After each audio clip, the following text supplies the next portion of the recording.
পাৰ্চেলৰ কাৰণে ৰখি আছোঁ আৰু মানে ভাইটিয়ে দিছে, মই ৰখি আছোঁ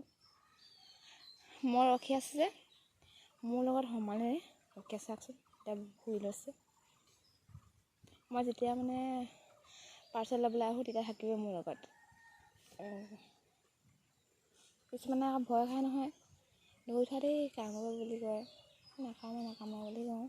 ক'বলৈ ভয় নহয়, কেতিয়াবা নাকামে বুলি কওঁ, কামুৰি দিব। সেইফালে মই চাই আছোঁ পাৰ্চেলৰ কাৰণে।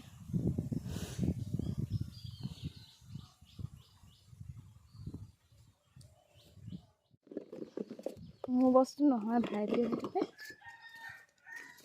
এই ৰকি কাহ হৈছে, মাতটো লাগিছে নাই অলপ বেলেগ লাগিছে নাই বাৰু? গাহি অৱস্থা বেয়া হৈ গৈছে মোৰ। জলিয়া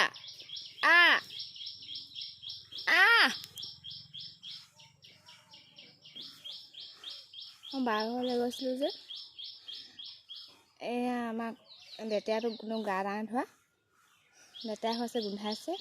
মাহঁতে ধোৱাবই নোৱাৰে, অকল মানে ময়ে ধুৱাব লাগে দেই।